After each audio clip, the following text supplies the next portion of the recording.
आज हम बात करेंगे वास्तुशास्त्र में क्लास नंबर 7 है ये हमारी। आज हम बात करेंगे घर के सेंट्रल स्पेस की।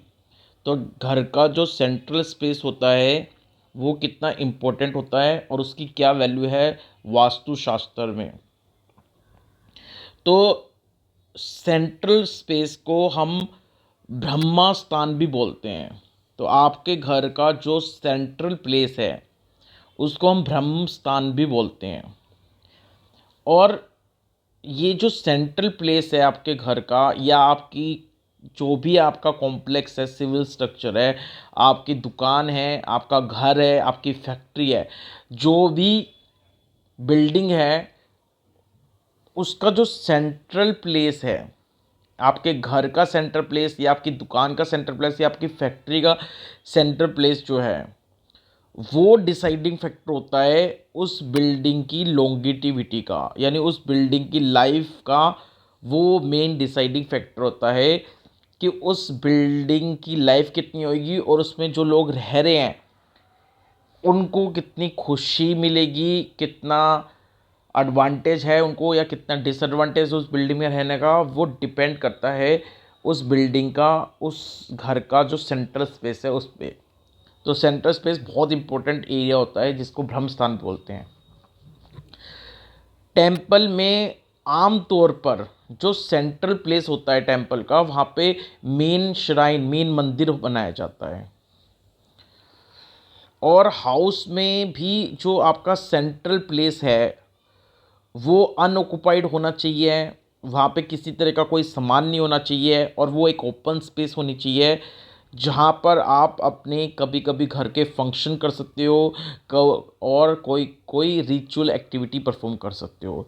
तो आपके जो घर का जो सेंट्रल स्पेस है वो उसमें कोई स्ट्रक्चर नहीं बनाना होना चाहिए, उसमें कुछ भी आपको कंस्ट्रक्शन नहीं करनी है, वो बिल्कुल फ्री स्पेस होना चाहिए, ओपन स्पेस होना चाहिए, वहाँ पे कुछ सामान नहीं रखा हो, अनऑक्युपाइड होना चाहिए। और कभी कभी आप वहाँ पे अपने घर के फंक्शन या रिचुअल सेरेमनी कर सकते हो। सेंट्रल स्पेस जो है आपके घर का वो एक तरह से आपके घर के लंग्स हैं। अब अगर लंग्स में एयर की जगह आप कुछ और भी चीज़ें फिलअप करने लग जाओगे तो क्या होगा, आप खुद सोच लो। आपके जो लंग्स हैं सिर्फ वहाँ पे एयर होनी चाहिए, अगर आप वहाँ पे फालतू की चीज़ें और कुछ रखते हो लंग्स में तो एयर के लिए जगह नहीं बचेगी। तो फिर क्या होगा, आप खुद सोच सकते हो। ऐसे ही आपके घर की जो सेंट्रल प्लेस है वो आपके लंग्स हैं, यानी इसका मतलब वहाँ पे अनऑक्युपाइड कोई भी आपको सामान नहीं रखना, उसको बिल्कुल फ्री रखना, उस स्पेस को, उस पर कोई स्ट्रक्चर नहीं बनाना, कोई कंस्ट्रक्शन नहीं करनी उस एरिया में, वो बिल्कुल फ्री होना चाहिए, ओपन स्पेस होना चाहिए। तो अगर आप अपने घर के सेंट्रल स्पेस को फ्री रखोगे तो वहाँ पे कॉस्मिक एंड एलिमेंटल एनर्जीज आएंगी। तो कॉस्मिक एंड एलिमेंटल एनर्जीज के लिए वो सेंट्रल स्पेस बिल्कुल फ्री, अनऑक्युपाइड और बिल्कुल ओपन रहनी चाहिए।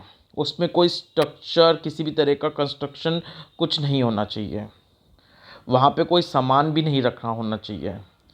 उसको आप एक तरह से हॉल यूज़ कर सकते हो या ओपन कोर्ट यार्ड यूज़ कर सकते हो। तो आप एक तरह से अपने घर के सेंटर स्पेस को एक तरह से हॉल या ओपन कोर्ट यार्ड यूज़ कर सकते हो, जो कि सेलिब्रेशन और वेडिंग्स के लिए आप उसको यूज़ कर सकते हो। Daily house hold activity central, घर के सेंट्रल प्लेस में नहीं होनी चाहिए, जैसे कि नहाना, ईटिंग करना, स्लीपिंग करना, यानी सेंट्रल प्लेस पे किसी भी तरह की डेली हाउस होल्ड एक्टिविटी कुछ भी नहीं होनी चाहिए। खाना बनाना, बाथिंग करना, बैठना, वहाँ पे ईटिंग करना, स्लीपिंग करना, कुछ नहीं होना चाहिए। ये आपके घर का जो सेंट्रल प्लेस है वो एक स्पिरिचुअल सेंटर होता है। अगर आप उसको अच्छे से मेंटेन करके रखते हो परफेक्ट ऑर्डर और हार्मनी में, तो जो उस घर में रह रहा है वो एक्सपीरियंस करेगा वेल बीइंग और स्वीटनेस। तो वहाँ पे वो बहुत पीसफुल महसूस करेगा, उस घर में बहुत स्वीटनेस फील करेगा और बहुत वेल बीइंग होगा उस घर में रहने वालों का। तो सेंट्रल प्लेस इतनी इम्पोर्टेंट प्लेस होती है। तो आपके घर का जो सेंट्रल प्लेस है, यहाँ पे कोई सामान नहीं रखोगे आप, इसको बिल्कुल ओपन स्पेस की तरह यूज़ करोगे, बिल्कुल एक हॉल की तरह इसको रखना है। यहाँ कोई सामान नहीं रखा होना चाहिए, यहाँ पे किसी तरह का कोई कंस्ट्रक्शन नहीं होना चाहिए, कोई स्ट्रक्चर आप नहीं बनाओगे। ये बिल्कुल ओपन स्पेस की तरह होना चाहिए आपका घर का सेंट्रल प्लेस। कभी कभी आपके घर के जो फंक्शन है, वेडिंग है, कोई सेलिब्रेशन है, आप वहाँ पे परफॉर्म कर सकते हो, कोई रिचुअल एक्टिविटी आप यहाँ पे कभी कभी परफॉर्म कर सकते हो।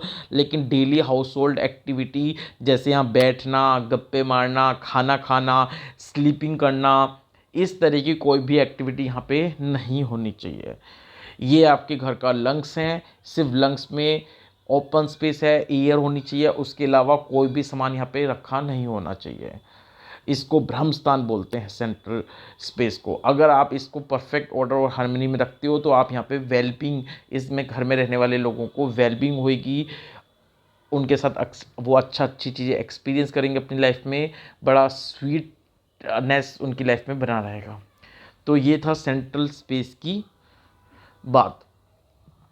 लेकिन अगर आप सेंट्रल स्पेस में कूड़ा कबाड़ा या कुछ भी चीज़ सामान भर देते हो, कोई भी अच्छे से अच्छा भी फर्नीचर भी रख देते हो, तो ये ख़राब है। आपको सेंट्रल स्पेस में कोई भी फर्नीचर, कोई भी अच्छे से अच्छा सामान, गंदे से गंदा सामान कुछ नहीं रखना।